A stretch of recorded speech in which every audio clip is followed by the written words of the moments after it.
Updating settings. 4 minutes late. You're live. Sorry. Dope. Okay, now we're live. Sweet. All right. So no swearing anymore, right? Well, let's see. Hey, there we go.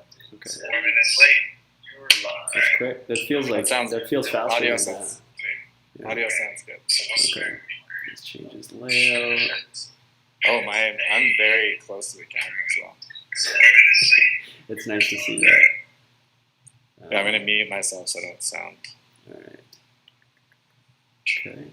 Good. Yes. Tiled. Gonna go. I'm trying to get it. Oh boy. Oh. What did I do? What have you done? All right.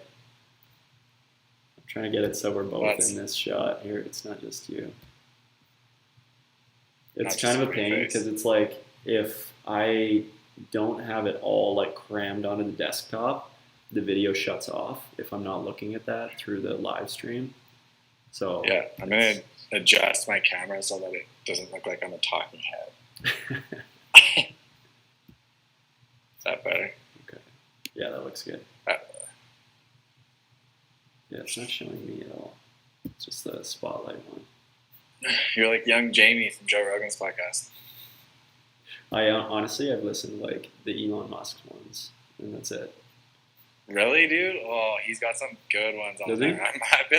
I've been listening to his podcast since like, when did I start with Red Bull? 2016, yeah. I think. And I think he was still at like episode 500 or something like that when I started listening to it. Yeah, because I got onto it because he had a guy on. His name is Paul Stamets, and he's like foremost researcher for psilocybin, and he was like one of the original guys who researched psilocybin for medicinal purposes and like just basically what other things you can use fungi for. Okay. Within nature, like I'm gonna butcher this story, but he was experimenting with some way of help the bees come back and stuff too. I have no idea, but the guy's a genius. He literally had a hat that was made from a certain type of mushroom, like from a tree. Yeah. There you go. Now you're on there. I can see your pretty face. All right. Let's see. I kind of want to try this out too. I don't know if this is gonna work. Oh, except you can't see me. Oh, you're not in there? Which is interesting. No, if you look at the YouTube feed, it's cut off. So it's like super zoomed in. Okay. Well, I'll sort this out. It'll get there. We can. In the meantime, we can start talking. They can look at you for a bit. Yeah. But so anyway, so he was on there, and I started listening to that, and that was like the first really interesting talk that we had, like that I'd listened to on there, and I was like, wow, this is like a really interesting show. And I was like, I wonder what the theme of this show is. I was like, it's got to be all like MMA or some shit, but it wasn't. It was, he just has like the same kind of principle as ours essentially, which is like have whoever on that he wants, but they all talk about just different issues, and he just has like a conversation with them, right? Like he sits across the table and just talks to them about their lives and tell personal stories and like exactly the same kind of shit that I want to do with people, just to get them to like open up and enjoy themselves, have a beer with us and that kind of thing, right? Like, yeah, exactly. Yeah, that was one of the conversations I had today was that.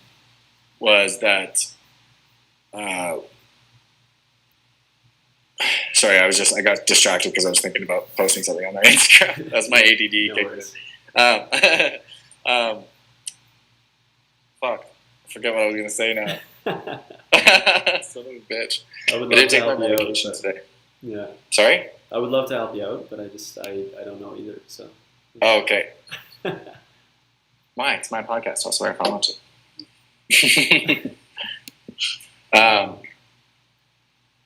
Sorry, no, I was talking about his format of his show, and I think I would love to just have our show where that way my girlfriend just flashed me her ass.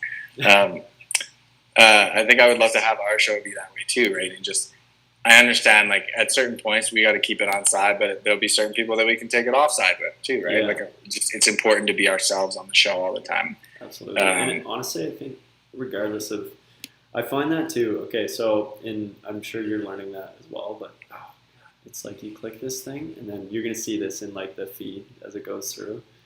I'm watching I'm moving the video around. It's just absolutely all over the place. So okay. Oh, you get it figured though. It's slowly getting there. Yeah, it's a process. All right, that'll work. Nice. Okay. Figured it out. I gotta shift a little bit this way, I think. Yeah, I know. I moved to the inside. There we go. Now I can make it a little bigger. Look at that. I gotta stop staring at my computer screen. All right. Live streaming software. Perfect. Yeah. I'm gonna close my laptop and as much as it's convenient because it's free and everything. It's man. The streaming app. Yeah. How's the audio sound? The audio is good. It was. Yeah, it was a lot clearer this time. It was just the video super choppy still. Did you just cut the quality down on the video again? Yeah. Well, it's just I don't know. My computer sucks. I just can't handle anything beyond. At least you went in a room where the lights aren't going to shut off. I know. I went in the office today, so it shouldn't. You got to start. You should hang different things behind us every time. Yeah. Well, I can just move around. I can, show off like it's been. I got my octopus over here. I can. This is not for putting your own plugs in. You can't put your own plugs in into our podcast. Sell your shit. Yeah. So, anyways, where was I going with that? Where were we going? I don't think we've actually really started on anything. But no. But I think you were going to ask me some questions earlier because you wanted to interview me as a super spectacular person that I am. How was your week? How was my week? Wow, what a riveting question. Great start.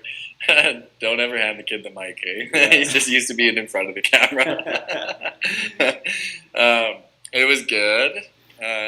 Like my week so far, like Monday, Tuesday. Yeah. It was good, man. I had a call with some girls today. Well, with some ladies, women. One woman, actually, from the show of two women. It's called Tough as a Mother, and they're a podcast that started out of Calgary. And I just happened to be following them on our business page.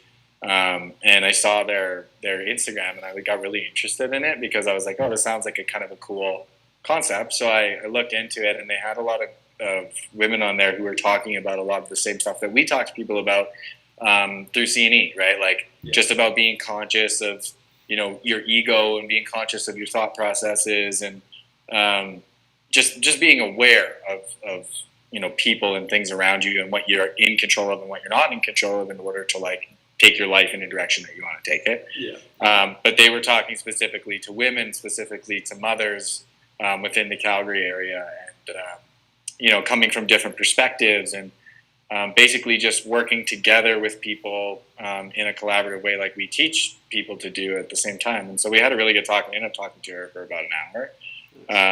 And so we're gonna have some follow-up calls, but they were what they have going is pretty amazing, and I think I'm excited to get a chance to work with them. So hopefully we get to bring her on here one day and that'd be sweet, man.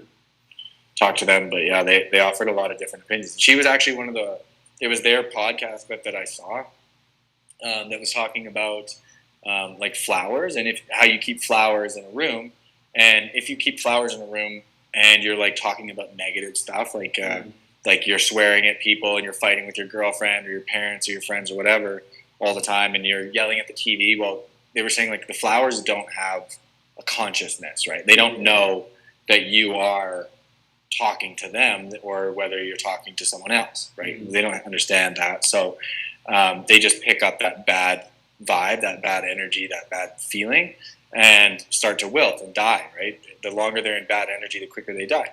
And I was saying to Allie the other day, I was like, I've never had a vase full of flowers last more than like 2 days at my house, ever. Like ever. And I was just in such a miserable mood for so long when I was at my old job because I just wasn't doing what I was supposed to be doing. I wasn't working. I can't work for other people. I don't have that capacity because I always need to be the person who like directs how things happen and kind of I want to be a leader and I want to like help guide people. Yeah. But I have so much trouble taking advice and like listening to authority. It's like it's such a oxymoron almost. But I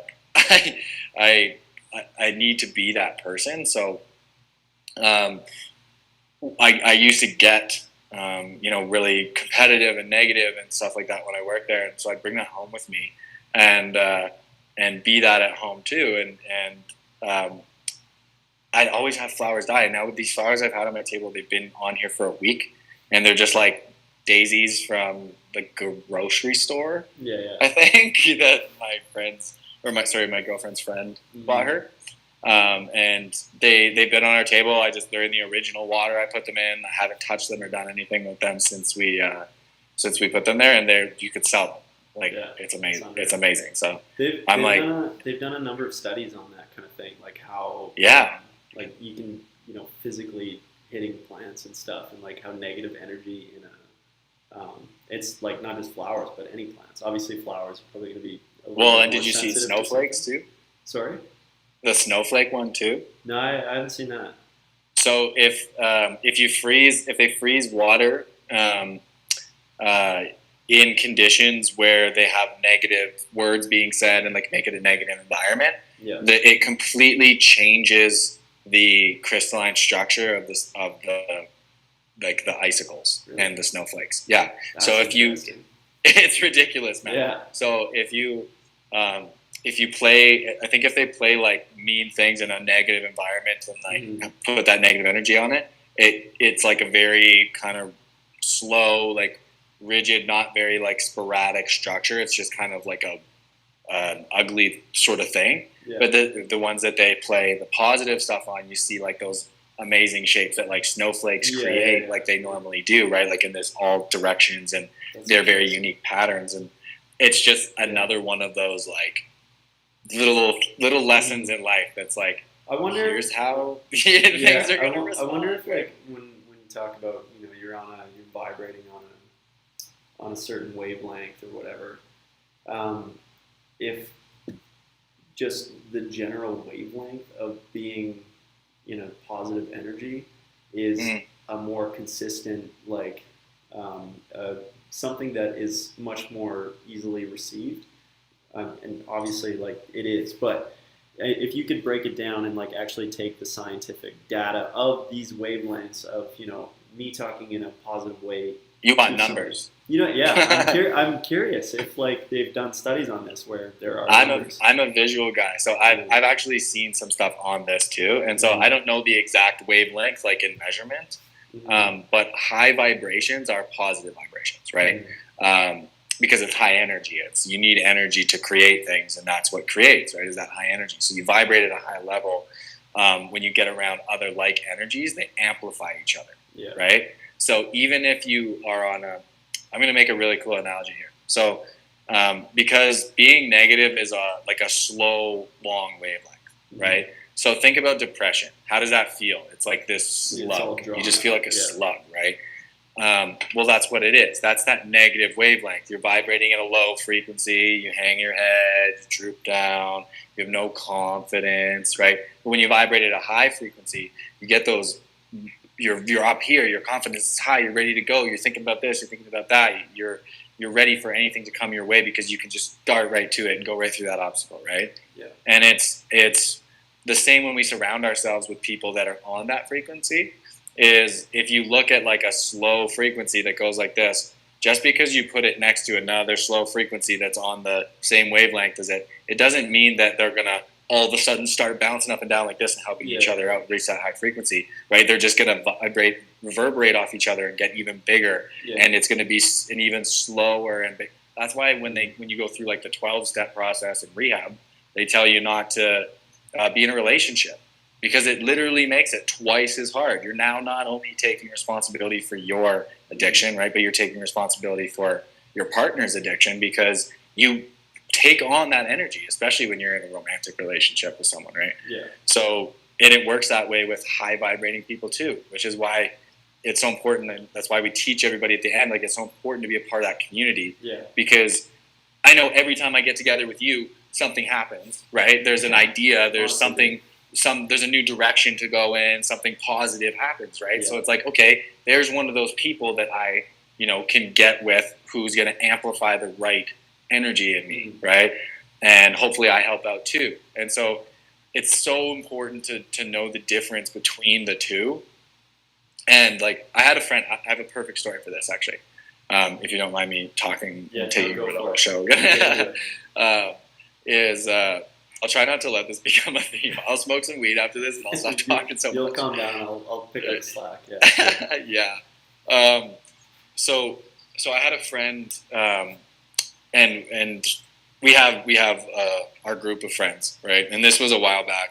If they listen to this, they'll probably kill me for telling the story because I didn't talk to any of them about it, but except for I talked to my one buddy about it, but that was it. So we go. This was during the kind of peak of my, I guess, my transformation into becoming like more of a positive person and getting rid of like the negativity. So I was still figuring out how I could try to block that negativity out. So I was kind of isolating myself. I mean, it was in the midst of the pandemic as well, so that helped. But I was kind of isolating myself from people who I was worried were in a negative place because I tend to take that shit on, right? And it starts to affect me, and I just was not willing to be like that person at that time because I had to focus on myself. So I started. I went with my friend over to my other friend's house, and they were kind of not in a great place at the time. One of them, was working for the, we all used to work together, and one of them was still working for that company, and still is. And the other one had actually just gotten let go from the same company, like a few weeks earlier. And so it's this awkward dynamic because we're all friends. I had just left the company. One of our friends was there still, and one of our other friends had been let go. So it was like this odd dynamic of, where we were all at with the company. And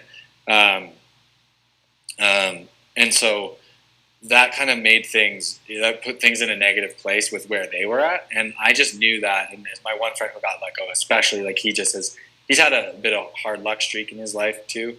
And so he gets kind of into these spirals pretty easily, like a lot of people do. And I can't blame him, but we had gone over there, and my one friend had gone out with them the night before out drinking. And when we walked into their apartment, I remember walking in, and it was, all the lights were out and the TV was on, and it just like had that hangover smell. It's just like hot and like stagnant and dark, and you're just like, ah. And I walked in, and I walked into the room, and I was like, man, it just feels negative in here, right? And my one friend's still in bed, hungover, and then my other friend was on the couch with some girl.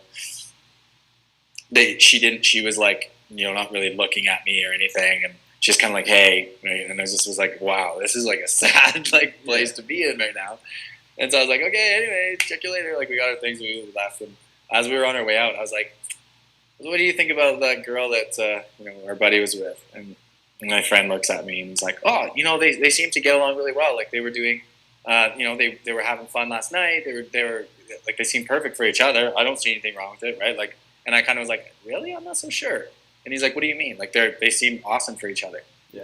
And I was like, they seem like good for each other? And he's like, yeah, they seem good for each other.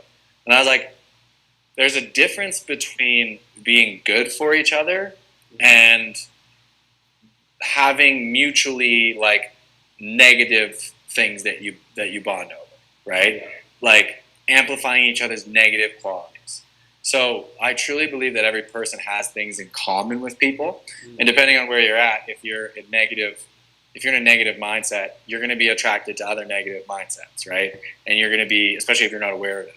And so that's what was happening there, right? It's just two people who, were unhappy with their lives at the time and I don't know her well enough to talk about her life or anything like that, but I know my friend and where he was at, and she seemed to be that same type of person.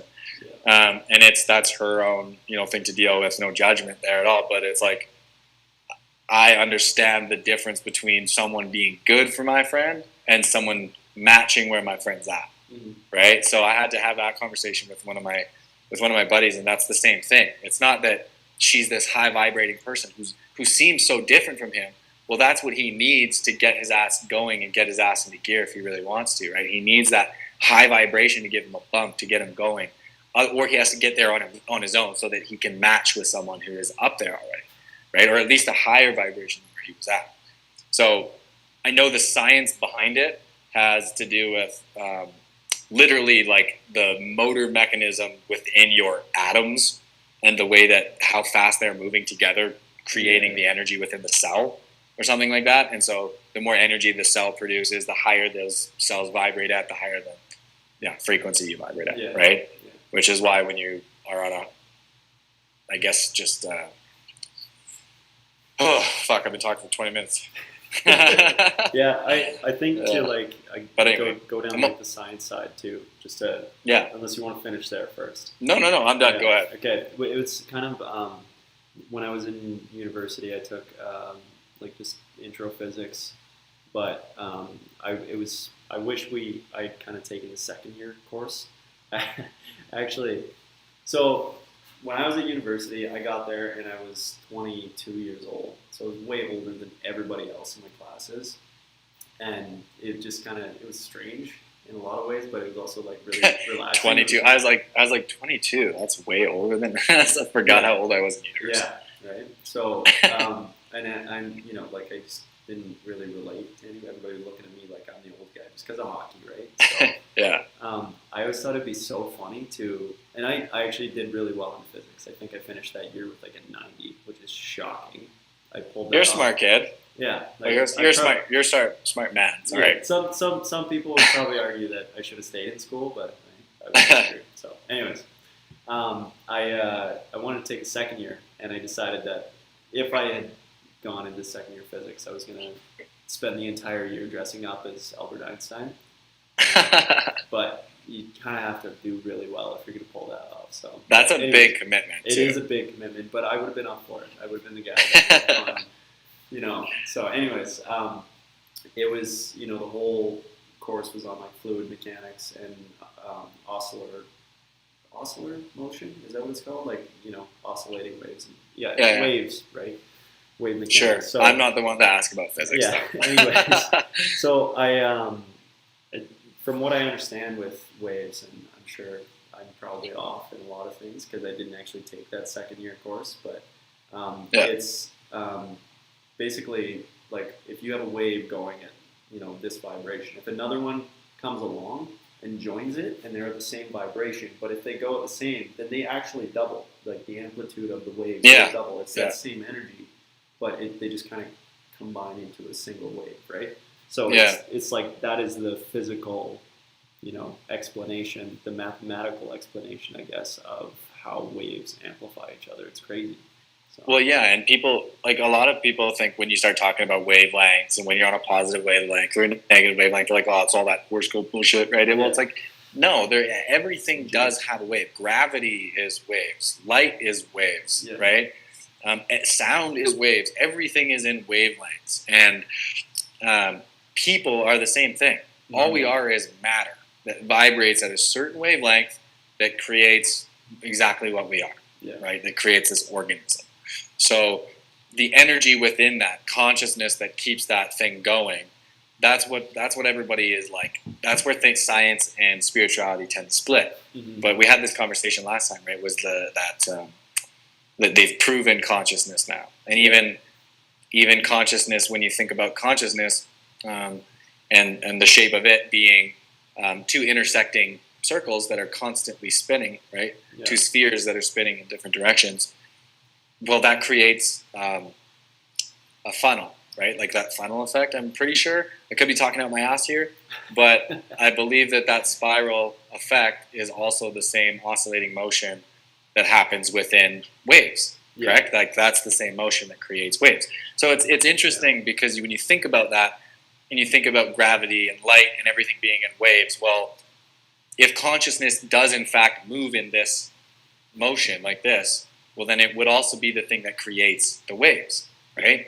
So it's like consciousness is like the ultimate matter, or it's like, I guess it would be, do you think dark matter is the same thing? Do you think that's what they were describing, or is dark matter something completely different? I have no fucking clue. Maybe. That's a really good question, because dark matter. This is a perfect chance to get my computer out. Yeah, dark matter is essentially just like something that they've identified as having a force in the universe, but they can't find it, right? So they've just kind of, this has been what they've applied the gap in the math to, right? So I'm gonna find out here. You could argue that consciousness is essentially dark matter in some ways, right? What is dark matter? We can prove that consciousness is a thing, but we still don't know where it comes from, right? So I'm on www.space.com, so you know this is legit. It's gotta be a legit source. You know it's legit. This is literally the Space's website. Yeah. Blow me. You need an email address? Yeah, no. Of course you do. All right. What is dark matter? Yeah. I like to think my explanation was on point, but who knows? I could be way off. I read Neil deGrasse Tyson's astronomy. Astrophysics for People in a Hurry. It's just like 100 pages or something, a little tiny book, and it's a pretty good book. I enjoyed it. And I forget about 99% of it. My retention rate is nothing to go home to mom about, Sometimes. So, essentially, it is the unobservable matter in which everything exists, and it's responsible for 80% of the mass of the universe. So I think it's all the space in between everything that would be a solid object. To a certain extent, and yet you look at like the structure of an atom, and I don't, you have like your nucleus. Well, it would be everything. It would be everything that's not atoms, right? It would be everything that's not a carbon atom or hydrogen atom or oxygen molecule, hydrogen molecule. I don't know what I'm talking about here. I know. You understand what I'm saying? I know what you mean, but I don't know if science. I think there is space for nothing.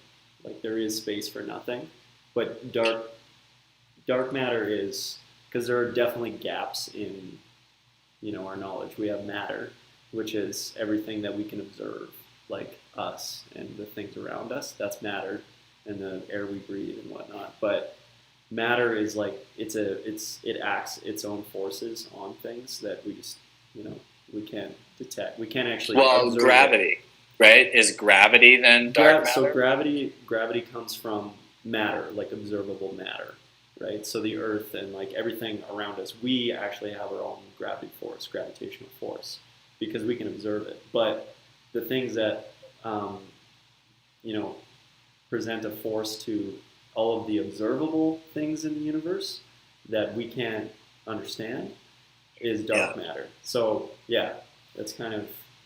See, I'm gonna talk about Rogan's podcast on this podcast way too much. It's just gonna be like a copycat of his. Wow. But there was he had a guy on there who worked for an area called Area S4, I think it was called. But anyway, it was essentially supposed to be this like secret military base that was by Area 51, right? Mm-hmm. And when he was there, he allegedly worked on alien spacecrafts, which are pretty much confirmed to be true now, I think, by everybody. Man. Have you not seen all the military footage that's been released and stuff like that? That's been like, we don't know what they are. We see them all the time. This is not American property. You're skeptical, but that's fine, which understandable. But I just am like, there's no way that there's not something there. And have you seen any of that stuff that the U.S. government released? No, honestly, I haven't. On any of this? I haven't looked at any of it. So it's pretty incredible. That's why I can say with confidence on a podcast that I'm pretty sure aliens are real, without getting like scrutinized over too much. Because if you just go on social media, you can even Google it right now. That there is. There's all this footage that the U.S. military has released within the last 2 years, and part of the COVID mandate that was supposed to come out was to release these secret files that the FBI and CIA different organizations have of unexplained. I think I saw a lot of that phenomena. Yeah. So there's a couple of really famous ones. The one was the one that I'm thinking of was filmed by a jet pilot named Commander Fravor, and he essentially was on Rogan's podcast and a couple other podcasts describing exactly how the situation happened. So they were out on a training exercise. They flew because they got this blip on the radar. They said, "Hey, we need you to go check this out. We don't know what it is. Go look at it." So they went, "Okay, we've got a live one here, boys." So they went for it. They get above it. They're several thousand feet above this thing, and they can see whatever it is was hovering slightly above the surface of the water. And he said the water beneath it was like white, like turbulent, like super turbulent all around it. And he couldn't see if there was something beneath the water, but it looked like there was something underneath the water as well. Mm-hmm. So they basically started flying around this thing in a big circle, looking at it. And he said when he looked at it, and you can see it on the video footage, that it looked like it was moving in a way. He said that was impossible because it was hovering, but it wasn't staying still. It looked like a ping pong ball bouncing around in a glass, is what he said. Yeah. Like if you were to shake a ping pong ball around in a glass. And he was just describing the situation, and it's like, okay, this could be this, right? But he talks about how he locked onto it with his radar, so they were actually able to lock onto it, and whatever it was knew that they were there, and it turned and faced them, actively jammed their radar, so understood exactly what they were doing, and went, "Hey, you're not fucking supposed to be here. Like, stop." And so he's like, "All right, I'm gonna go take a closer look at this." So he started to spiral down this way, like this. Yeah. As he's doing that, this thing begins to mirror him. And so it comes, as he's going down, it's coming up, right? And it's mirroring him like this. And they're coming up towards each other to meet in the middle. And right before it gets to him, it just disappears. Gone. And he's like, "I have no idea where this thing went." Yeah. His partners that stayed up, like there were a couple thousand feet above them, they had no eyes on it. The thing that was in the water was gone. There was nothing. And then within a second, it showed up on their radar 30 miles away from where they were, in the exact position that they were supposed to be having their training exercise that day. So it literally it's almost like, "Hey, fuckheads, this is where you're supposed to be. You're not supposed to be over here looking at us. Like, you're supposed to be over here." Yeah. Right? So it's just like this form of intelligence, and that it was that thing that, like, the fact that it popped up right where they were supposed to be, that's like, okay, that's almost like cheeky, right? Like there's an intelligence there that's like, "Hey, fuck are you doing here? You're supposed to be here." Yeah. Right? So when you think about stuff like that, and this happens all the time, and they went back to the ship and they're like, "Oh yeah, we see those things all the time. We don't know what they are." So yeah. So it's not our fucking. Have you heard of, like, so there's a couple things I'll bring up, and I wouldn't say I'm like totally, completely skeptical of any sort of UFO sightings or anything, but so Fermi's Paradox, which I'm not entirely. Have you heard of that? I'm sure. What was it? Fermi's Paradox. The Fermi's Paradox? Yeah, so there's a guy. Sounds familiar. His name was Fermi. So basically, I could be completely off on this. It's been a while since I was touched up on this, but essentially, should I Google this too? It might be. This one might be worth googling, actually. But from what I've understood on Fermi's Paradox, it's just there's so many. If you think about human, ability to actually identify something outside of our own existence, if that was in the last 10,000 years, 12,000 years, we'll call it, that is such a tiny, tiny, tiny part of the time scale in the universe that the chances... But it's a very relevant part in the time scale of the universe. Is it though? Yes. Yeah. Think about this, okay? So when did we drop the bomb on Hiroshima? When did we drop the nuclear bomb on Hiroshima? 45. 45? When was the crash in Roswell? 47, I think. Something like that. Okay. So okay, I grew up in a house where my dad was like a big conspiracy theorist, and so for a lot of years that pushed me away from conspiracy theories because I was like, everything is not a conspiracy theory, right? Like it's not like I believe in chemtrails and like all that shit. Like I don't. I believe in things that have evidence, and I believe in what logical evidence points to. Yeah. And I'm of the idea that if it's the easiest explanation, it's probably the right one, right? Mm-hmm. And that's also a paradox. So if the evidence points to something being a smarter, more advanced, older civilization of some sort, then I believe that. If there is evidence, which I believe if all these videos are real, or most of them are real, which a lot of them seem to be, their U.S. government footage, stuff like that was filmed, then it has to be something, right? And when you count it out, you go, okay, well, it's not, as far as we know, of this Earth, from a country that we're aware of, right? Unless there is somehow a civilization that's lived on Earth for some period of time without being, without having their presence known, Wakanda. Except for Wakanda. Yeah, straight up. Actually, I have a funny theory about this too, actually. Yeah. But not Wakanda, but but it connects to this. So that leaves a couple of explanations, right? It's either someone that was already here. It's something from another dimension because you can't prove the fourth dimension now, right? And if someone was able to figure out how to harness the power of gravity, you'd be able to travel through time and space. Because if you can harness gravity, then you can actually, like they explained this, the way that it would work is essentially you have these. I'm fucking murdering this because my brain's all over the place. I'm going to stick to the first story. Okay. Yeah, okay. Get back to this. So the aliens being alive. That's what I was talking about. So the reason that I believe that it's true is because if you look at that, it has to be something, right? And the evidence points to if it's not something that's already here. Let's say, what countries could there be something that we haven't discovered something in? Well, they either came from under the ocean, which it could, I have no idea. There could be a civilization in there, but I don't, not to my knowledge. Yeah. And if there is something living in there, why the fuck are they letting the oceans get so dirty? Clean the shit up, right? Good chance we would have found it. Help. Or like Antarctica, right? And this actually, Antarctica is an interesting theory, and I'll tell you after why.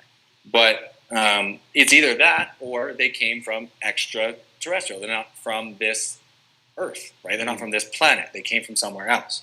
So if you have the ability to manipulate, and this is what segues into the gravity thing, is if you have the ability to manipulate gravity, you actually have the ability to focus it, and what you're able to do with it is fall through time and space, because you can create a wormhole anywhere that you are, right? So if third dimension, yeah, exactly. So you're able to do that because you can harness gravity, and so the way that this guy that was on Rogan's podcast said that the spaceships actually worked with gravity is that they had 3 gravitational rods in them, almost like a tripod. And when the spaceships would fly, it would flip upright. So two of the rods would flip straight down, and the spaceship would go up on its side like this, and the other one would point straight out in whatever direction they would want to go. And what happens is when they focus the gravity there, they actually fall through space and time. Mm-hmm. It's not like they're moving. That's how they're able to just disappear, because you just fall through space and time. And by doing that, you can then pinpoint exactly where in space and time you want to show up.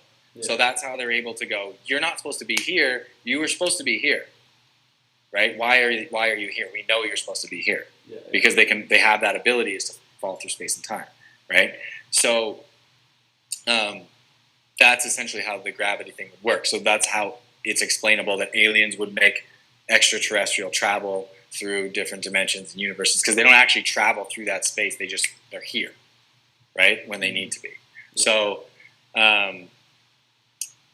that's one thought. And then the reason why I said earlier that Antarctica theory is really actually interesting is because I was listening to an audiobook called Fingerprints of the Gods by Graham Hancock, and it's about the pyramids.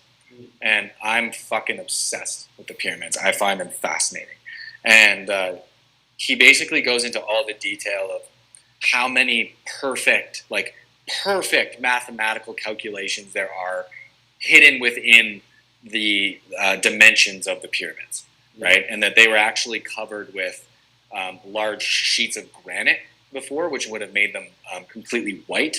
Yeah. So they would have been really, really reflective to the sun. And so they're almost like a machine, right? They're almost like a giant solar panel or something like that that generates energy or focuses it, right? Yeah. So if you think about it like that, it's the same structure as the rods in the spaceship, right? And you have one that focuses the main energy, and then two smaller ones or slightly smaller ones or whatever. Yeah. But anyway, so I was listening to this book, and they started talking about this recent discovery that they found in Egypt, which was these gigantic boats that were there. Like huge ships, massive ships. And they couldn't figure out why they were there, how they got there, because obviously it was a desert. But recently they've discovered that Giza itself was actually a harbor.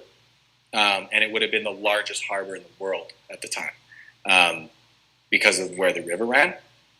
And so it would have made perfect sense for these ships to have been there. But they were massive, like 200 feet long, and like sailboats, and clearly meant for ocean travel. Yeah. Right? And so during the same time period that these boats would have been around, you see a lot of these like mythical stories in the ancient Egyptian stories, and actually in Catholicism and Greek history, all these different stories line up around the same time, around the floods, which were the time of Mary and Joseph and stuff like that in the Catholic religion. It all correlates with the same time. So there's this developing scientific theory that because all these ancient cultures correlate some great flood, that at some point there was in fact this great flood, right? And they've pretty much proven that the last ice age actually ended because of a meteor strike somewhere in the Atlantic Ocean that caused rapid melting of these giant glaciers that had developed, and caused massive flooding, and actually would have shifted, caused Pangea to separate, and the continents would have moved, and the whole Earth would have been in like this massive turmoil, right? It would have been insane times, and actually the human population was down to like 500 or 5,000 people, they think, at the tip of the Horn of Africa. That's the only place that the human population survived. But the thought was that when this happened, there was already some super advanced human civilizations here. And they described this in their history as these people who showed up and taught them how to build these pyramids and did all this stuff. And one of the questions I had was like, how did they build the pyramids perfectly on the first try? Perfectly. They would have had to have known how to do that already, right? Like you think that. So it's like anyone who tries to build something, try to build anything, even this fucking big on the first try. Yeah. Are all your measurements perfect? No. You have to be a master at building those things to make it perfectly. So whoever, and I believe it was, Tutankhamun? Was he the... I think so. I don't know. I'm probably the wrong guy. One who built the pyramids? Anyways. Yeah. But you would think, like, okay, he was supposed to be like the last god king of Egypt, right? Yeah. So it's like, here's this guy with this knowledge of how to build these pyramids, and they've proven that it wasn't slave labor. The people who built the pyramids were actually highly paid engineers, paid in bread, beer, meat, like rare meat. Like they ate well. They all lived in their own huts in this village outside the pyramids. Like they were living good, right? So it's not the image that we get from movies where it's like all this Jewish slave labor, people getting whipped. Like, no, these people were doing this masterfully, right, with a purpose and with a united purpose to make sure. This is not to say there wasn't a lot of slave labor going on, because I'm sure that. I'm sure there was, and it's proven that actually later in Egyptian history, not during the times of the pyramids, was when slave labor started to show up. When they started to relocate religious centers, and it was these kings who were men and not gods, right? And so this is why it's all really interesting, because I would love to get back there and just be like, what the fuck really happened? Yeah. Like, just what happened, right? And so anyway, they seem to get this uptick in knowledge when the pyramids are built, and it has to come from somewhere, because there's a steady decline in Egyptian like intelligence. You can tell with their architecture, their writing, their objects as they get older, which is not what happens in an advanced society, right? You see it go up, unless there's a catastrophic catastrophic event that ends it. Here's another thought for you too. So think about what we're leaving behind. All of our knowledge. You could say there's a steady uptick in our knowledge collectively, but there's also, our knowledge is, being put on less. I understand what you're saying. You know what I mean? With it's not going to data that can get destroyed. Where right? we're storing our knowledge is not as. But how does a civilization who's capable, and I think maybe this because you don't know like all the calculations. This actually supports this theory.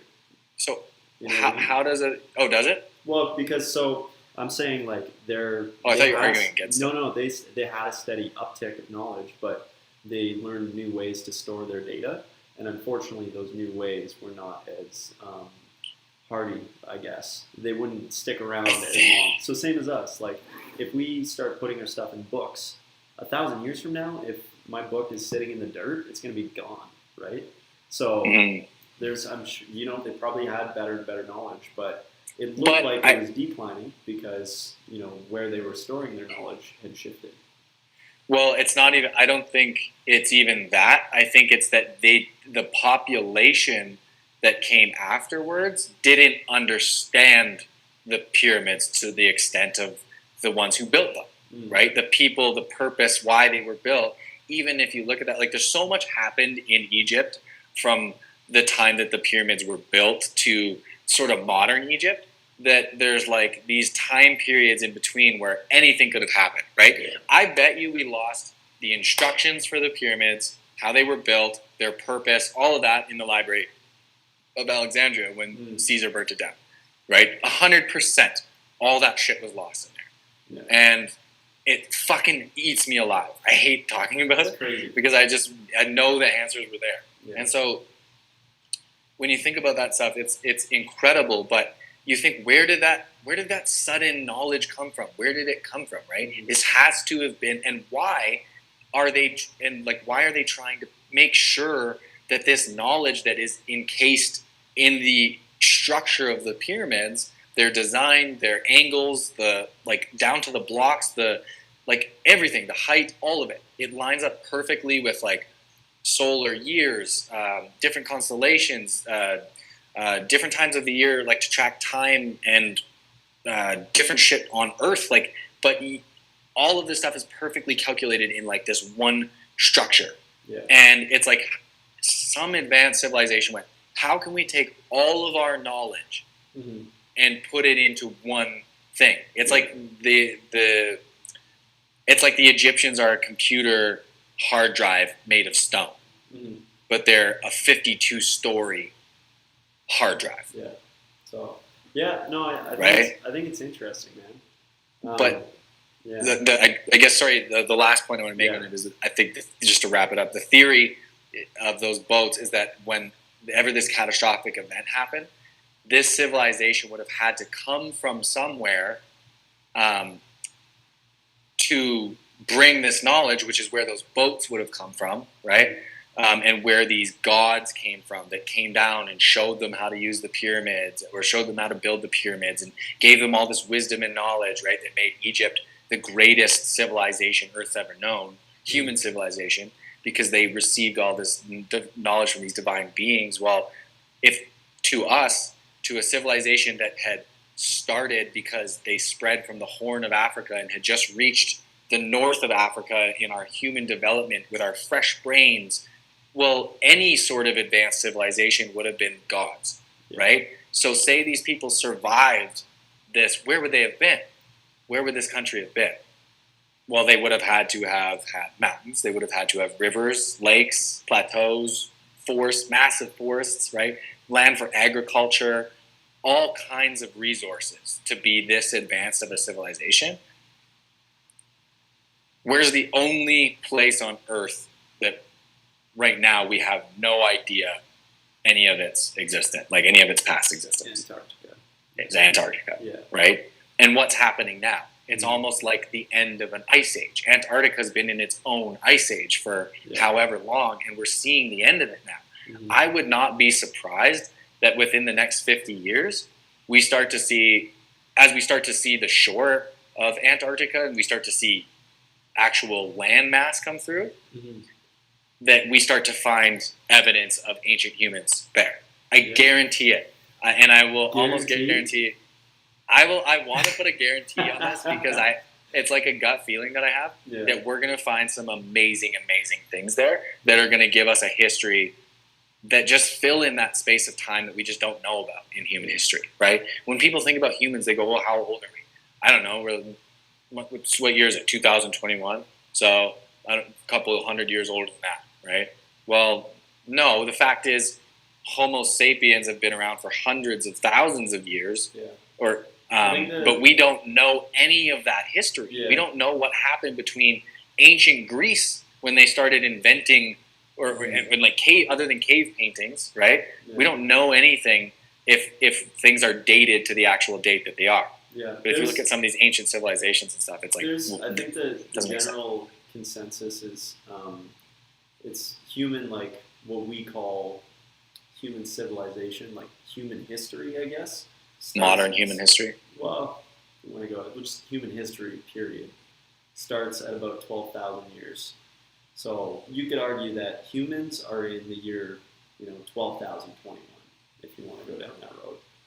And then anything before that, that was basically the agricultural revolution. What was 12,000 years ago? The agricultural? I think that's pretty well it. And that's kind of what made us, civilize. So. But there's a new theory also coming about the history of agriculture as well. And the correlation between the expansion of the human brain and psychedelics use is what they found is what book did I get this from? I'm gonna have to put it in the chat after. I'll figure it out. But it was from a book, and this guy basically he had never used psychedelics before, but he wanted to study the history of psychedelics and religion. And there's a book called The Sacred Mushroom and the Cross, which goes into how Santa Claus is actually based on this fucking mushroom that's a psychedelic mushroom that people used to take to like talk to the gods. And how basically the Catholic Church stomped out psychedelics in its attempt to control conversation with God, because that's what it was known as, right? But to the agricultural thing, what they found is that there's a certain fungus that grows on barley, and it's called ergot. And this ergot has the same chemical compound at a certain stage in its development as LSD, right, which is acid. So if they used to take this, and they have evidence for all of it through chemical sampling of these ancient mugs that they found that it's like ancient beer. And what ancient beer was ground barley with water mostly, and then like some other stuff for flavoring sometimes and stuff. But it wasn't alcohol. It was a hallucinogen. So people would drink beer, and it would be a fucking acid trip. They would talk to their ancestors. They would have these parties, and this is all based on evidence that they found at these historical sites that were like thought to be religious temples. Yeah. Well, they're like, why are they drinking all this beer in religious temples? Yeah. Well, because they're coming here as once a year. They can tell they're doing this. That they're coming here and they're having this party with this pharmaca, which is drug, in Greek, right? And they would drink this beer and party with their ancestors and their dead relatives. Like they would be able to talk to their spirits and see each other, and they would have great times with all this energy. And so you see the correlation of agriculture spark around these tiny little patches of wheat, right? And they're like, oh, well, why would you, you're only going to make so much bread. Well, no, you need a lot of fucking wheat to make bread. Okay, you need a lot of wheat to make bread. Yeah. So why would they all have these tiny little patches of wheat growing? It doesn't make sense. Well, it's because they didn't want the wheat for bread. They wanted it for beer, so that they could drink the pharmaca, right? Yeah. And so you see the correlation of the agricultural revolution directly in relationship with the rise in Greek, like the Greek intelligence, and they actually turned it into a wine. So they started mixing it, instead of with water, they would mix this ergot with wine and create, which actually is how, which they would call pharmaca, right? Not alcohol, but wine was pharmaca, which was drug. And so they would make this wine and serve it in a chalice as a religious ceremony. And people like Homer, Socrates, Pythagoras, they all experienced this and wrote about it in their writings about having this experience in this like city in Greece where they would all go to do this, and you would walk for 4 days and fast for 4 days, and you get there and they make like a spectacle of it. And you think about it, like what freaks your friend out when he's fucked up on mushrooms, like sitting there? If you're like, ooh, and you're jumping around in a costume and things look cool, right? Like that's exactly what would happen, is you'd see that as something crazy, and it would be something completely different. So they all described this experience, and I believe it was Homer who actually said, without this experience, life itself is not worth living. Without this thing, life itself would not be worth living. And so promptly after this, you see the Romans catch wind of it, and they stomp it out. They try to stomp it out, right? So they say anyone who's basically caught serving this wine will be killed, because you don't have the right to talk to the gods. Only priests and religious head figures should have that access. Naturally. Right? Yeah. Yeah, exactly. And the other problem they had with it was orchestrated prominently by women, because for some reason women were able to measure get the dosages correct, because the dosages were very, very important, like the amount that you drank and stuff. And the time of year that they picked the barley and the ergot from the barley was very, very important. If you look at the just basic hunter-gatherer role, it's going to be, back it was women, so that makes sense. And they were also the religious head figures in these things, which in the Catholic religion, men are the religious head figures, right? Yeah. According to the Bible, the 12 apostles were men, therefore there are no female priests. Mm-hmm. Well, now you're starting to see female priests, because the church has become more progressive, because hopefully they're trying to move away from what has happened over the last 200 years to get back to what it's supposed to be about. Yeah. But anyway, so the church tries to stomp this out. It goes on for years and years more in these different manners, and ends up becoming called paganism, right? Where these people who prominently women are creating these mixtures in goblets and other stuff, and you drink it and you see things and they transport you to different worlds. Well, they were curing people with this stuff, right? They were helping people. And the church, again, says, burn the witches, because they're the people who are doing this. So how many innocent women were killed because they were supposedly witches because of this stuff, right? I have no idea. I believe it's hundreds of thousands.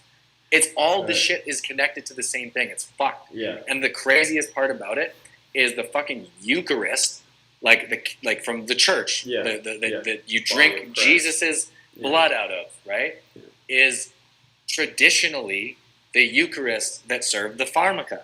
And even in the Catholic religion, they used to serve pharmaca. It was the same shit. Yeah. But they decided, why do you need a priest if I can talk directly to God? Yeah. Why do I need a priest, right? Why do I need a church if I can pull this shit out of the ground and access it myself whenever I want? Well, you don't. So they're going to stomp out our entire industry because this stuff's accessible anywhere, right? And it was in every ancient culture. The natives in Canada and the U.S.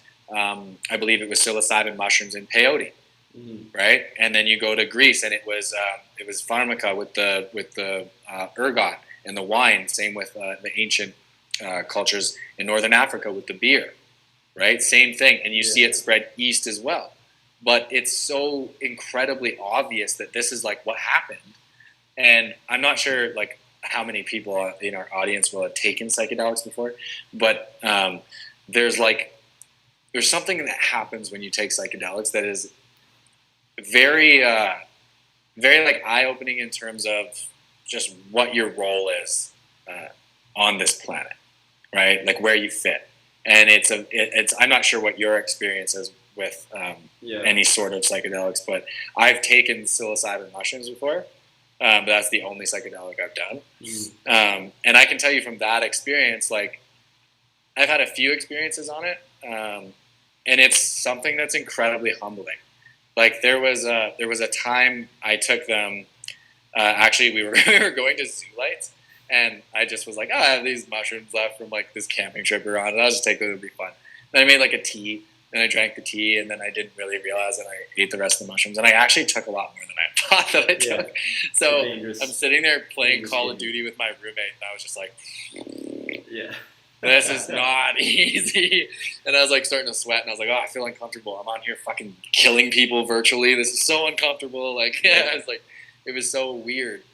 But I was having this, I found that throughout the night, I started to have this internal battle because I'm someone who can handle my substances, right? I've always been someone who can handle my alcohol, my weed, my whatever it is that I choose to engage in, right?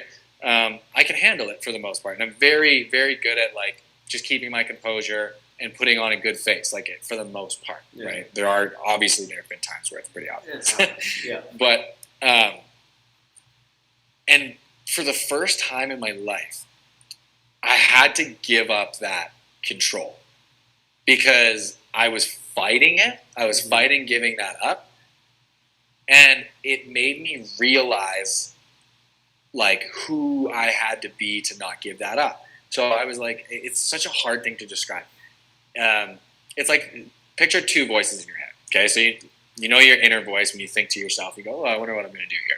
Well, picture there's another voice there, and you have to choose between the two. One of them is a voice where you can take control and you can be composed and you can explain things and talk normally and be somewhat normal, but you don't get to enjoy the experience, right? You just have to kind of shake it off and pretend to be normal, sort of thing. Yeah, exactly. Or you can give up that control and just ride it out and go, you know what? I'm just going to do what I feel like doing and say what I feel like saying and feel what I feel like feeling. And there was a freedom in that was like very eye-opening to me when I experienced it, because there was a point in the trip where we had pulled up to a Circle K, and I'm the only one in my friend group that took any. So everyone else is like sober basically. And we were sitting in the car, and it's just me and my girlfriend. And I was like trying to describe this feeling to her, right? And I was like, I don't know how to tell you this, but this is me talking to you, but it's not the me that I normally am. It's a different me. And I was like, I don't know how to describe it to you, but it's not me. It was like me without all the negative shit. And I was like, it makes me very sad. And I said this to her. I was like, it makes me very sad that I don't feel this way all the time. Yeah. And every single time I've taken mushrooms, I've had some sort of revelation that sticks with me. Every single time.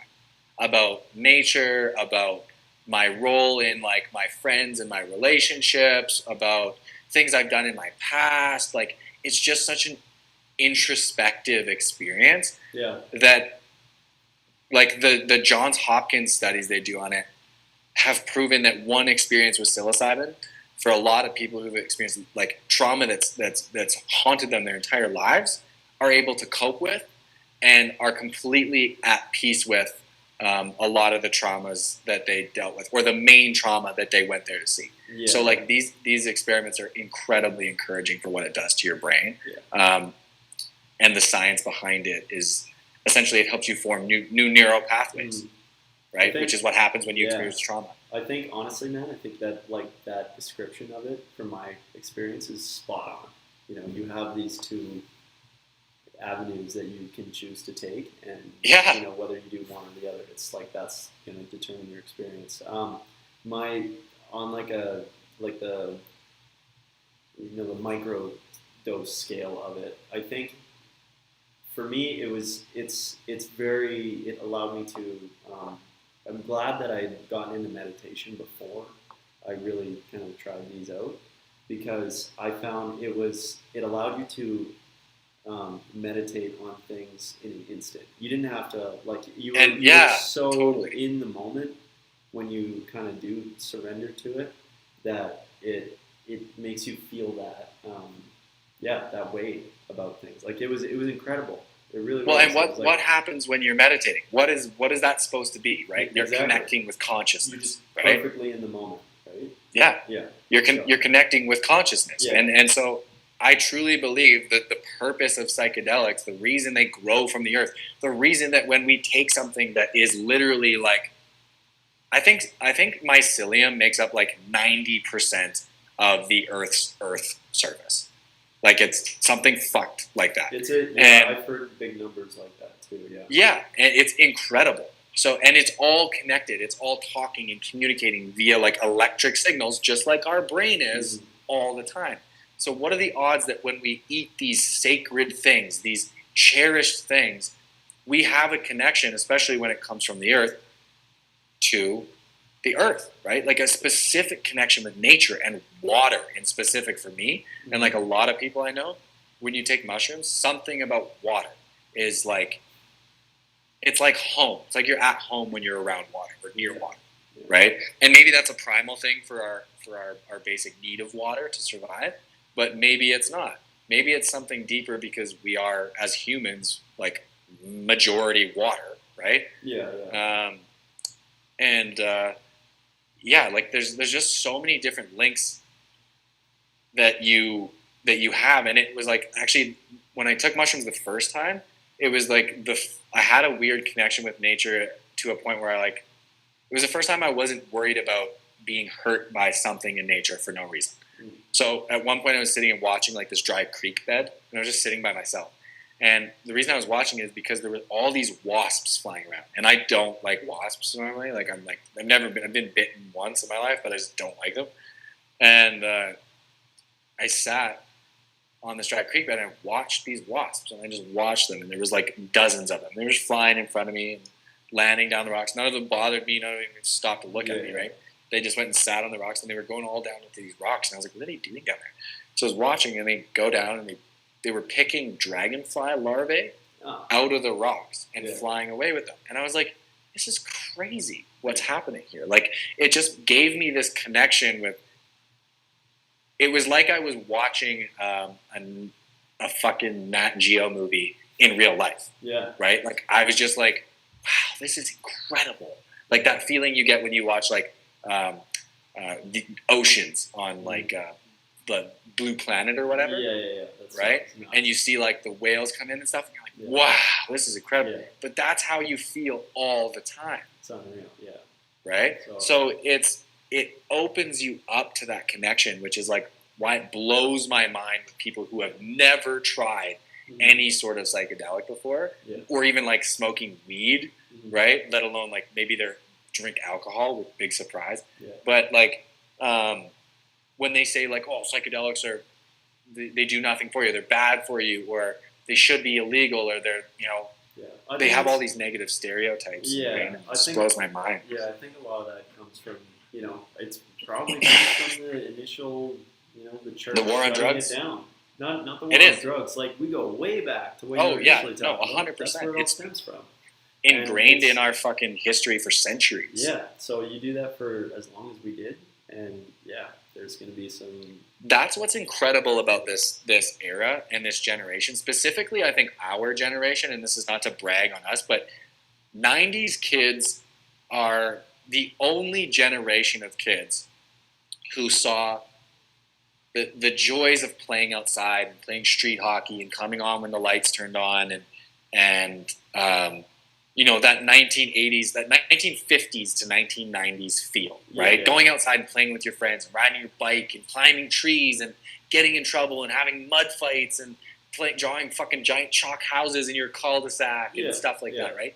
Now, we're the only generation that got to do all of that, and then saw the introduction at a certain age of technology and of the internet and of the capabilities of the internet and of the bad side of what the internet can be, right? Like, I remember watching Pain Olympics in fucking high school, dudes chopping their balls off, and we're like 14 years old, like, we're watching this in like computer class, right? And so two girls, one this cup.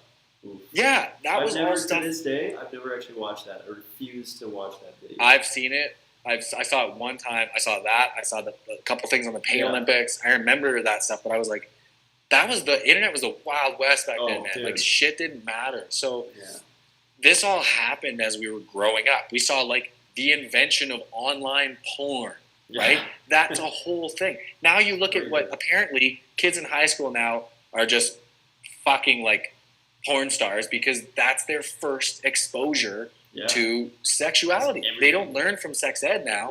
They learn from porn on the internet. So you get all these kids fisting asses and like all kinds of weird shit like that. Yeah. Well, that should be the clip we pull for this week. Honestly. No, you're spot on though. Like it's I think that's why we're going to accomplish something special. Yeah, we grew up in a very, very interesting town.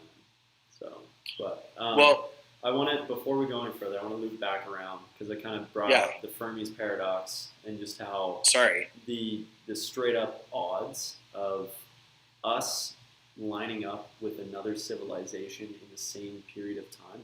I think I could be totally off, but in terms of Fermi's Paradox, it might be worth. I'm gonna look that up quick right now. Anyways, in the same period of time, like in their evolution. In their evolution, but like if we look at the last, we'll say the 12,000 years, right? If we were to, or even the last 200 years, say we last another 100,000 years, whatever.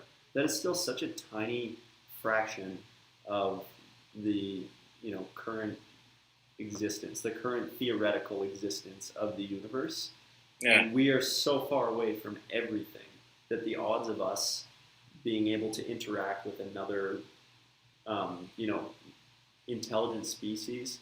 But that was before they knew about quantum physics. No, despite that, disregard that for now. Just let me finish. With, the fact that we might interact with another intelligent species, aside from, traveling the fourth dimension, is so minuscule that it's incredible, right? So I find that is such straight up odds of it happening. But wait, I find that that's bullshit. I'm going to call bullshit on that, and I'm calling bullshit on that, and I'm just getting my words together in my head here, because if it is as you described it, right, that is making the assumption that the human population started 12,000 years ago, first of all, and that there wasn't some prior Homo sapien before a mass extinction or whatever, right? Who's to say that a different population within millions of years had developed somewhere else? Yeah. So that would be able to come. Okay, regardless of that. So say that different population, say they lasted, 500,000 years. Yeah. That's still so minuscule on the grand scheme of the time frame of the universe that the pure odds of somebody, again, outside of the fourth dimension. I also think you're discounting curiosity, human curiosity. Okay. Because recently they actually successfully implanted human DNA in a monkey species in Africa. And I don't know any of the details of that study. Yeah, I need more details than that.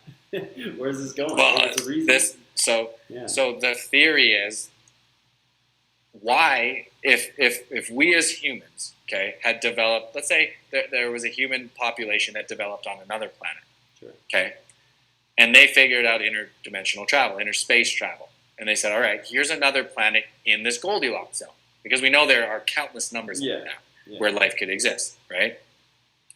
So let's go there and see what it's like. So we go there, check it out, and what do you got? You got a bunch of monkeys, you got a bunch of animals, a bunch of stuff where you say, okay, well, this planet, based on where it's at in its evolutionary cycle, is here.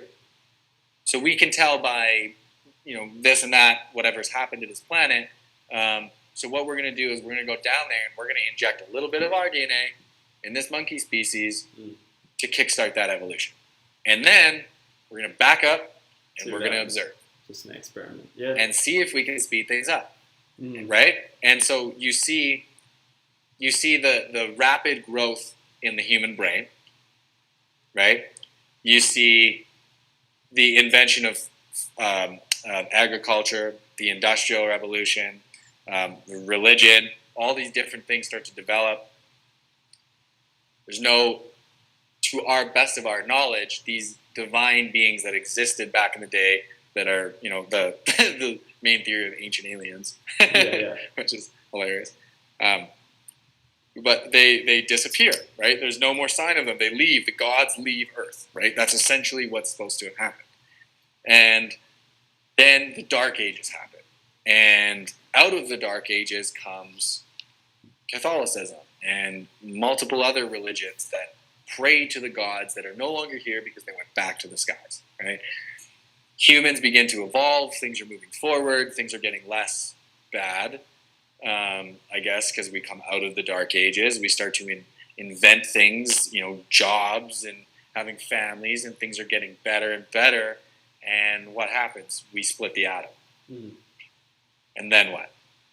And then what we talked about earlier. Then you start to see all these signs of crash in Roswell. You see, there's actually dozens and dozens of reports from different countries of unidentified flying objects coming to their nuclear sites where they store their missiles, like top secret sites, activating the missiles, deactivating the missiles without launch codes, like fucking with these things, to basically say like, hey, we have this capability, deactivating launches, literally running launch codes down to 1 second and stopping them, like stuff like this happening right after we figure out nuclear power. So right, and so the theory, my theory behind that would be, as a person, I'm just thinking as a person, that's what I would do. If I'm responsible for this planet of fucking creatures I created, whether it's human, or not, whatever created this thing from, and you watch it to develop this point, you stay at a distance where they can't find you using your technology, but all of a sudden they figure this shit out and start destroying each other on this massive scale. Well, holy fuck, that's our fault. Okay, we got to step in and start regulating this now because we fucked up, or we got to give them some guidance here, right? Yeah. Sorry, 1 sec. My grandpa's out playing tennis, so he's nice. Cool, guest of the podcast. Yeah. Well, we can cut it. It's 8:30. I've got one more point. I want to finish my second thought on this. Okay. All right. Go ahead. I just want to make sure I can get in. I'll be on here talking to myself. I'm going to finish my point for the people who are watching this, because I don't know if there is actually anyone watching. But the main theory there, if I can remember, it would basically be that the realization of what humans had created was so destructive that they had to mediate and become an interjector before we took it too far and destroyed ourselves again, right? Or got to a point where we didn't exist. But I don't know what comes before that, so I just like to read books. Okay. I don't even read books; it's just audiobooks. All right. Okay. I want to. So the second. I was talking so much shit about you when you were. I bet. Okay. So the second side of my skepticism, I guess, and I feel like it's again. I haven't seen the latest released videos and stuff, but the Great Filter. Have you heard of that concept? No. Okay. Okay, wait. Before I go anywhere, I did actually pull up Fermi's Paradox. So, like a Snapchat filter? Not really. A little different. Okay, Fermi Paradox, named after Italian-American physicist Enrico Fermi, is the apparent contradiction between the lack of evidence for extraterrestrial civilizations and various high estimates of their probability, such as some optimistic estimates for the Drake equation, which I've never actually looked into the Drake equation. But anyways, so I think I was essentially on the right point. It's just the probability of us interacting with another species is, an extraterrestrial species. So if you think about it in linear terms, yes, in linear, and yes, again, disregarding the fourth dimension, it's very, very improbable that there are. I think that's also assuming that humans are the most advanced civilization. No, regardless of that, it's just purely on the timeline, whether we're advanced or not. So this is where the great filter comes. But how could you? Just wait. Let me say the great filter first. All right. I just don't understand how that's possible to. Do you want? I can do some math and break down the time scale. I understand the timeline, like saying 100,000 years in the grand scheme of things is like a pinhead, right? Mm-hmm. But that's the same as that doesn't make any logical sense. That's like saying it can't be that because based on the entire length of time that the universe has existed, that this small period of time, there probably wasn't any interaction between two different species. Fuck off. You can't just assume that. There might have been too. It's statistically... Not you. I'm talking about this Fermi's. No, I know what you mean. Right? I know what you mean. Statistically, though, it's so insignificant that the odds of it happening, just purely based on the odds, are minuscule. So, tell that to sports, Adam. What do you mean, tell that to sports? You play sports professionally. You should know that odds don't count for jack shit in certain moments. There is things... Semi-professionally. So, whatever. I don't know shit. No. No. You should know that. Miracles happen, dude. Things that science can't explain. Things that logic can't explain. Right? Yeah. And sports is a perfect example of that. There's how did that happen moments? What are the odds of that happening moments? Have you experienced, let alone seen through sports? Well, okay. This is, but think about that. Think about the timeline of how did that happen? What are the odds of that happening? How many moments have happened like that in your lifetime? Give me a good example. Okay. Try and break it down. I'm trying to think of a miracle moment, right? Let's just say something like. Do we want to go to what's his the Claw when he drained that shot in the semifinals? Oh. Or the Kawhi Leonard. Yeah. Right. Everybody so something like that. Yeah. Okay. Okay. Even that is not that great of an example because the odds of him making that shot were pretty good. Yeah. Right. Okay. But I'm talking about a miracle moment you do something like someone gets in a car accident, okay, and comes out from this terrible, terrible car accident completely unscathed. Yeah. Okay, that happens daily. I'm pretty sure. I can't give you numbers on that, but I'm positive that has happened numerous times in our lifetime that we don't know about, right? And that we have seen on video and in different sporting events and racing events and things like that, right? Yeah. So how many of those events that are inexplicable by science, that are just what are the odds of that happening? That the odds of that were happening that were 0.00001%, and guess what? It happened, right? Yeah. How many of those moments have happened through our lifetime, right? How many of those moments happened through the scale of human evolution? How many of those moments happened throughout the universe's evolution? Okay. And so within those moments, saying that the odds are so slim, it's just like saying that the odds of you getting in a car accident and coming out completely unscathed are really fucking slim. Okay, so here's where I think that's different. I think that's different because, the odds of us becoming a conscious, intelligent species at the same time as humans, as some other conscious, intelligent species, disregarding the fourth dimension, because I know that's what you're thinking. You can't disregard the fourth dimension if you're going to say conscious. Right now, in the Fermi Paradox. You can't say that. If they're conscious, Okay, then there has to be a fourth dimension. There has to be a thing. Intelligent.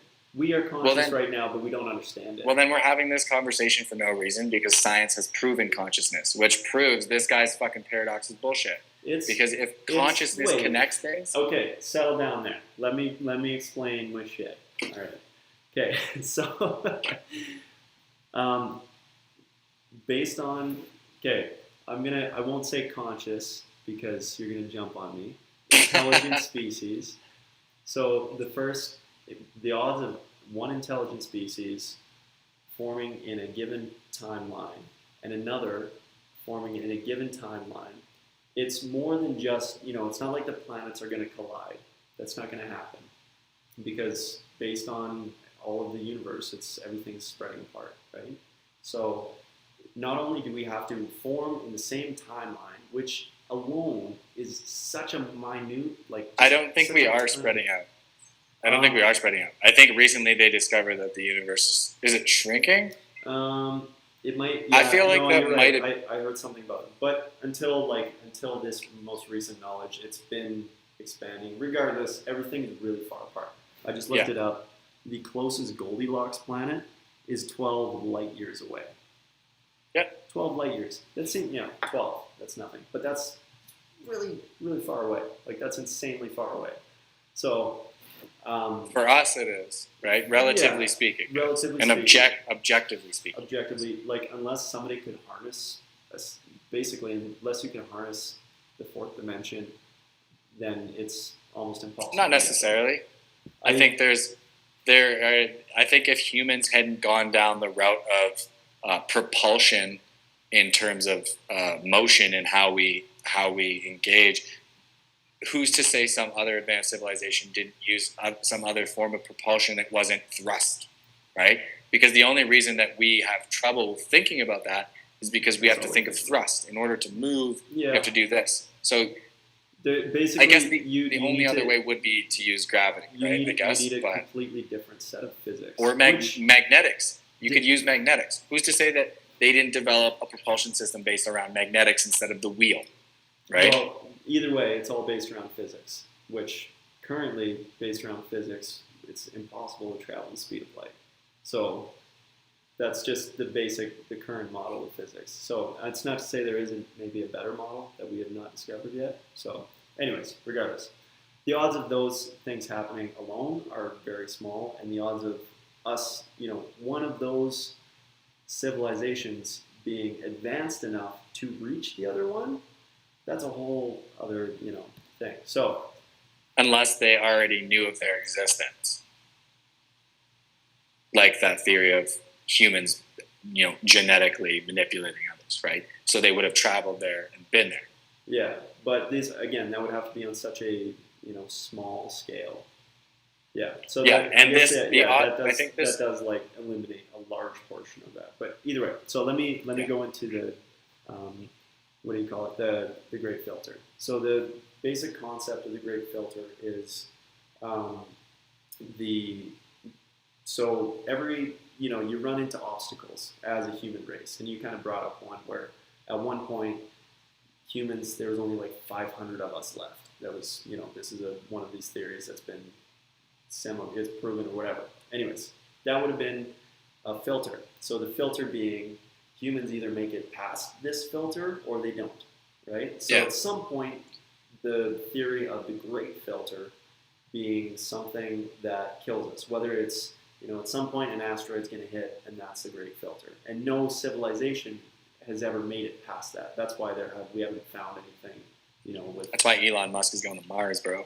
Yeah, exactly, right? So he wants to go expand the human population. He wants to be an interplanetary species. Yeah, so that if Earth gets destroyed, our species continues. Exactly. So that's essentially the Great Filter. Is it just at some point during the human, lifespan, I guess, we're going to run into something that we just can't handle, and maybe it's our own doing. Maybe it's the splitting of the atom, and that's inevitably the Great Filter, right? And every other civilization has run into that, and whether there was billions of other intelligent civilizations around the world, and they all ran into that before we had the chance to meet them, that's and then you add in the factor of spirituality, and it throws the whole thing a fuck, right? Like it destroys the whole thing, because spirituality is a connection to something that exists outside of those rules of physics, those laws of physics, right? It relates you to a place where the laws of physics are maybe not necessarily governed by the source, right? It's a law of physics that we haven't yet discovered. Yeah, and they have actually been able to create an element, element 115, in a particle accelerator on Earth, which is a particle that the guy who was on Rogan's podcast talking about Area S4, he said this was the element that whatever their engines ran on, it was made of. So element 115 is what allowed them to manipulate gravity, because it was such a dense material that it had its own gravitational force. So they were able to use that to manipulate gravity at a certain point, but it didn't exist up until like 2 years ago, when they were able to create it in a particle accelerator for a fraction of a second on Earth.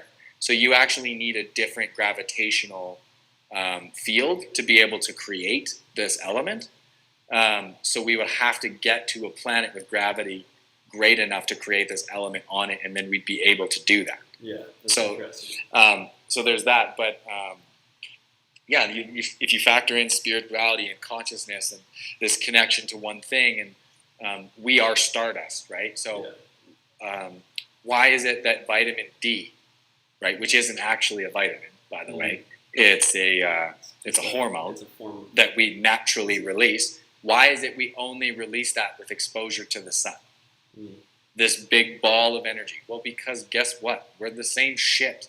It's a human battery charger. Why is vitamin D literally the number one thing for fighting off COVID and lung respiratory viruses? Yeah. What are the fucking odds? Well, we live in a generation of people who don't go outside, don't take vitamin D. Yeah, of course most of the population is getting hit by this. My girlfriend's had COVID for 7 days, and I'm not sick. I take vitamin D every day. I work out. I eat healthy. Yeah. We've shared the same air. She has a variant which is more contagious than a normal strain of COVID. Did we touch on the whole fact that I think we did last week a little bit, how it's like we're in a health, crisis, and yet nobody is preaching being healthy? Did we? Yeah. We must. I think we touched on it. We don't have to go down that road, but that just that's a perfect example of that. I know. Wild. I was like, is it my immune system? But here's another question, okay? I've heard this story several times. Wife, kids, girlfriend, kids, girlfriend. But the husband, the boyfriend, they don't get it. Yeah. Why? Is it something to do with the male-female? Yeah, there is actually thing. So you hear about women are much more prone to osteoporosis. So something to do with vitamin D.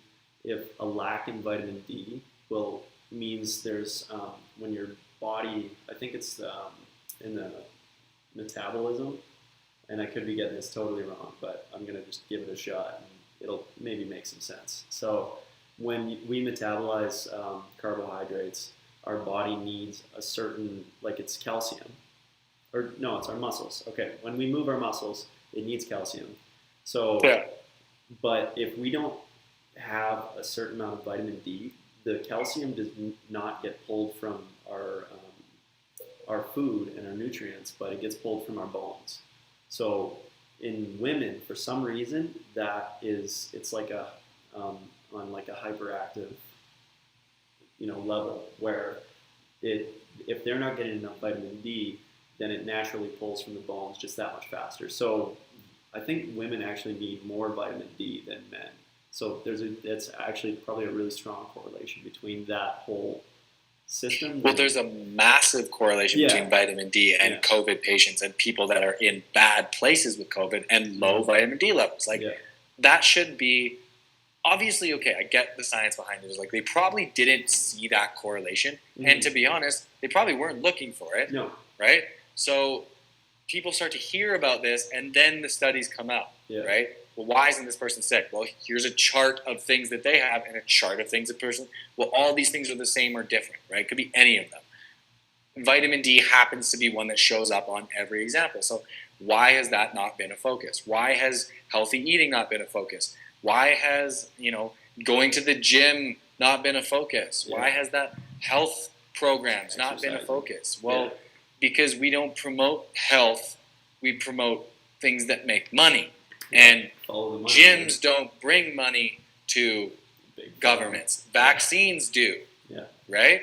So why would we encourage people to take vitamin D and zinc and make sure that their hormone levels are properly balanced? Why would we do that? Well, because we're about to make trillions of dollars with our vaccine. It does the same thing. They don't need to stop being fat. They don't need to stop being out of shape or smoking cigarettes, right? Here's another correlation for you with the vitamin D thing. So my grandpa, who, for those that don't know, he's Jamaican, black Jamaican. He's been doing, not Sean Paul Jamaica. Yeah, he's been doing a lot, kind of throughout the whole pandemic. He was doing a lot of research in that exact correlation, like the vitamin D to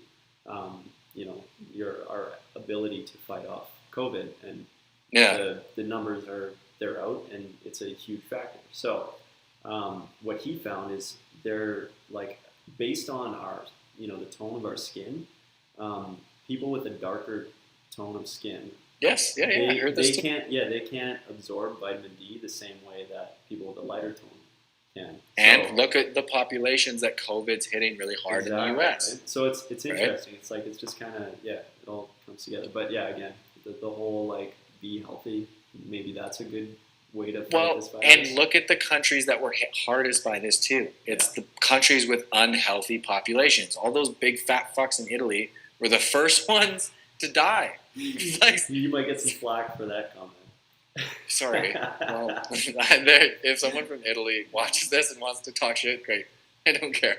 But seriously, that's what happened, right? There's a lot of unhealthy older people there who got sick, and the hospitals filled up quick.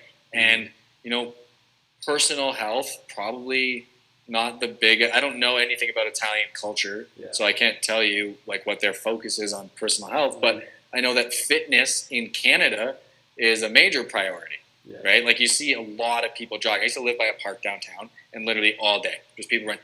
Fucking snowstorm, blizzards, people are running. Okay, they're psychos. I struggle to get active if it's cold out and it's not a hockey rink. I struggle to be fit. I really do. So I need to work on it. And I've lost a bunch of weight from not working out, and also like not eating properly. But somehow I've managed to maintain most of my muscle mass. But it's like now I'm like, I need to start working out hard so that I get my fucking strength back because I've lost all of it. I'm feeling the same way. I owe really I've got like 5 months before hockey season starts, so I'll manage. But only 364 days to hockey season. Yeah, exactly. We've got a pitching machine in the back here. So. If you had a pitching machine at your house, I'd be over there hitting dingers all day. Dude, actually, so when I was 15 or so, 16, I don't know, something like this. My dad and I, we made this giant slingshot. And he would like. I remember. Dude, do you remember me and you shot that thing off Snake Hill with a water balloon full of milk? Yeah, I remember that. It splashed on the ground, and we saw it. Dude, I remember that. That was the most mischievous thing. But I'm glad that you remember that thing. That thing launched anything you put in it. But it was unreal. That's hilarious. I remember we spent a whole day filling fucking water balloons and putting glow sticks in them, I think, because there was like 7 of us up there. I don't even remember who was with us, but I remember shooting them off the hill with the bench. And the first one we shot full of milk, everybody watched it. He was like, "Where'd it go? Where'd it go?" And all you see is this huge white splash, like right beside these people that were walking. In hindsight, I'm really glad we didn't hit anyone. We were such fucking. Can you imagine? That would have been a horrible way to end at night. Like you're just going to see some fireworks and you get. Absolutely just with a pelted by him. Dude, it would have hurt. Oh, Yeah. man. I got away with some shit when I was a kid in that fucking town that I never should have got away with. That was a good one, though. But yeah, anyways, that thing launched things. So we built that so I could practice seeing fast objects hurled at me. It was great. Yeah. That was the closest I ever got to a pitching machine. Cool. One of my buddies had a 3-man slingshot when we were at university, and I think it was the first university party that we went to, where actually it was at my house. It was the first university party that we had, and I think we ended up getting the whole party out on like the main drag by Mount Royal there, where there's like these sets of lights, and we were at one set of lights, and we were just yucking eggs down to like this other set of lights, and there's like 30 18-year-old kids like all standing on the street at like 2 a.m. just wasted shooting eggs down the street. I was like, I got away with some shit on there. I gotta check out the statute of limitations on things so that I don't incriminate myself on here by accident. We should probably double check it. We'll just I didn't do anything that bad. We won't actually say we did any of the stuff that we mentioned, but we'll just say the stuff that is mentioned was done by somebody that... I know people who did a lot of my friend. Stuff. Yeah, I've got some interesting stories from university, that's for sure. Yeah, I think at any good time at university, there's bound to be some interesting stories. You either were very successful in university academically. What was your GPA? Honestly, I was pretty good, but mine was so bad. School came pretty easy to me, so I had a 4.0 after my first year. Wow. And then going my second year, I had a 2.4. Yeah, university really dropped off for me after my second year. But then I had to fight. Did a third year of university, and I had to fight to get my grade back up. Yeah. And I think I ended up getting it back up to like a 3.6 or something. But then I ended up dropping out of school because of a disagreement with one of my professors who decided he was not going to let me pass my mandatory course to graduate because I was 15 minutes late for class. Yeah, that's unfortunate. Yeah. It was a bad situation, but it took away my faith in the school system, which actually has brought me to the place I am now. So I'm happy about that. I think I did pretty well. Well, I did well enough that I thought dressing up for Albert Einstein in a first year physics class for an entire semester was a good idea. But I was if I was going to be back, I 100% would have done that. I think it would be that's the type of shit you did. When I was in university, my friend walked into the library in the middle of exams because it wasn't they weren't writing exams, people were studying. We were all done exams, and it was a Wednesday afternoon at like 2 p.m.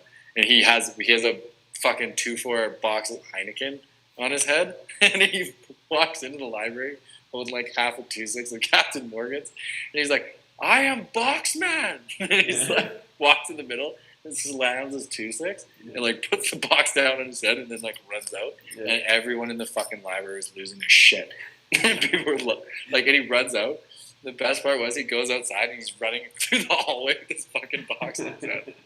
And he gets to this recycling bin in the hallway and tries to start jamming this 2.6 in like the hole in the top of the recycling bin. And he like jams it in and looks up, and there's people standing there like looking at him, and he's like, "You saw nothing," and fucking runs away. Yeah, I had my moments like that, but they were more under wraps because as a varsity athlete, we weren't allowed to. Yeah, really, I guess. Hey, you're under the spotlight. Yeah. See, we were the kids who used to come to the games all the time and just chirp the shit out of the other teams. That's amazing. Like, so we during the playoffs, at Mount Royal one year, one of my buddies went on I think they were playing University of Regina. Yeah. And don't know who their goalie was at the time, but he went on Facebook and printed off a bunch of pictures of his face on giant pieces of cardboard, and we went behind the net with these like huge signs that were all pictures that he had on Facebook of like him and his mom and stuff like that. Yeah. It was like we're just standing by the net chirping at him. He tried to fight my friend after the game. Like when they came off the ice, my buddy was yelling at them, and he like fucking hit him in the stomach with his stick. and like tried to come after him to fight him, and like security came in and everything. It was so funny. But I was like, man, we made it so hard for opposing teams to like focus. I remember the funniest moment. Like I wasn't about like hurting the other people's feelings, but I was about like just messing with them mentally. Yeah, trying to throw you off in any way possible. Usually it was trying to be funny.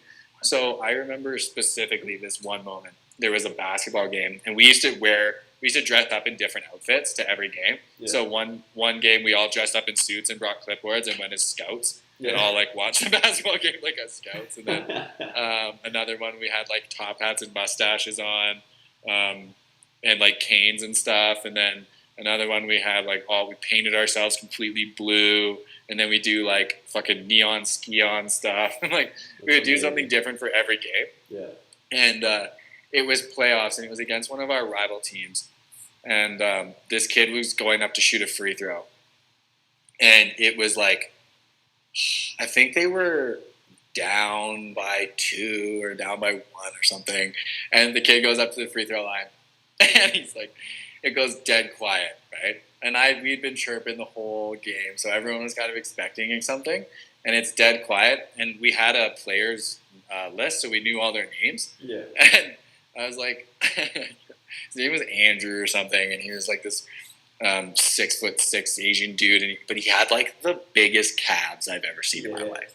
Okay, and so we're sitting there, it's dead quiet, and I was like, "Hey, Andrew, you have really nice calves." And the whole fucking arena just like loses it. And he like bricks the fucking free throw, and like the basketball teams were all laughing. Like it was just, it was so funny. But it was moments like that were just like, that just made university for me, man. Like I just loved school. I didn't love school. I loved university so much. Yeah. Like I literally wouldn't have gotten my job with Red Bull if I didn't have the friends that I made in university. Yeah. I wouldn't have gotten my job bouncing at Cowboys if I didn't meet the people that I met at at university when I was there, right? Bouncing at the tent. I worked there for 2 years before I worked for Red Bull. Mm-hmm. So it was like everything happened the way it was supposed to happen, but it only happened when I was doing the things I enjoyed. Yeah. It didn't happen when I was forcing myself to do the fucking extracurricular work to try to get my GPA up. That was the most miserable year of my life, where like the least amount of things happened, right? But it was the years that I focused on having fun and enjoying myself and following my gut and my, doing what I wanted to do in the moment, that I had like the greatest year of my life.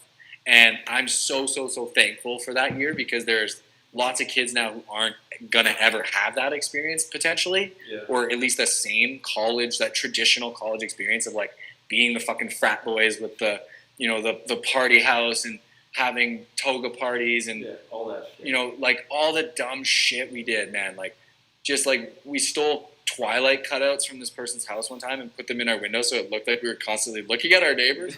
And like we had so much fun in university, man. Like it was an absolute blast. And the group of friends I had there too was like, that was something I had never experienced, right? It was like just a group of friends who all just like, other than on a basketball team, like a sport team, I'd never experienced that, like that kinship before. Mm-hmm. And that was like an incredible thing.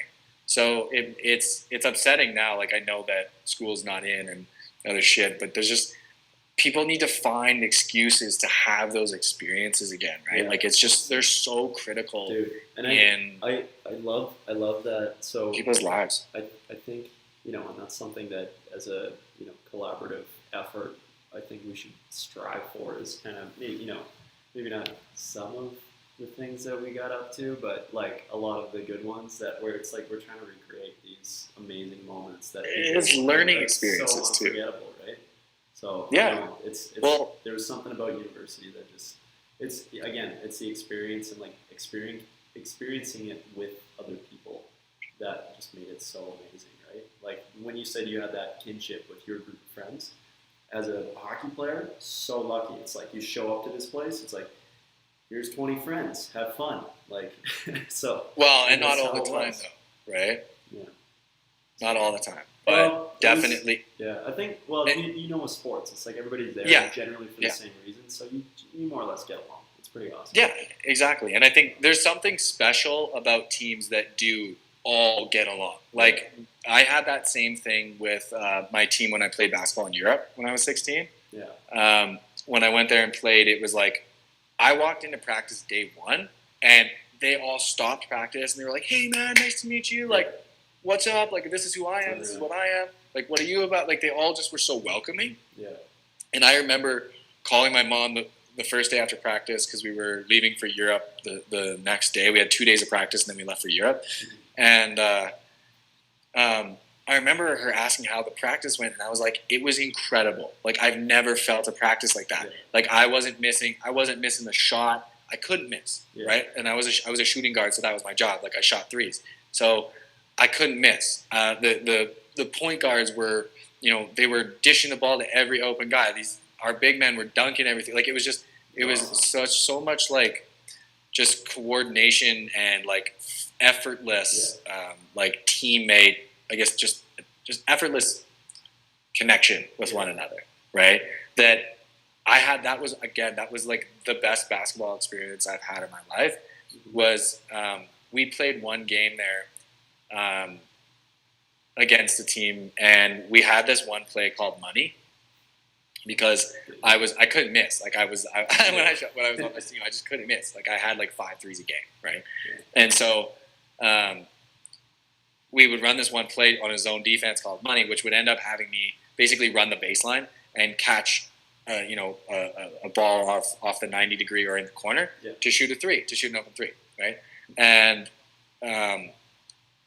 we ran the same play 6 times in a row, and I would just catch, and it was unconscious. It was just I did nothing, like just money every single time.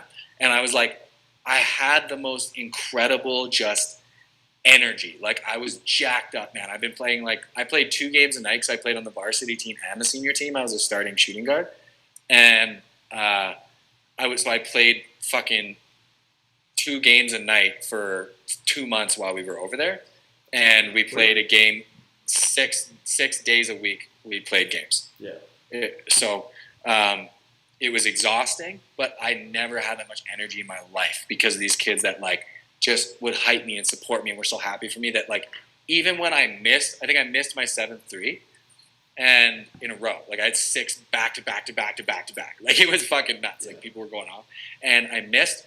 And one of the kids on my team got the rebound and got a layup, and I was happier that he got the layup and made those 2 points than I was that I just made 6 threes in a row. And I was like, this is what it's about for me. Right, that moment right there was like, this is what it's about. And so I think in business and with our community, right, that we're growing now, like within this podcast and within just CNE and within Dia and all this stuff, that's what we're trying to achieve.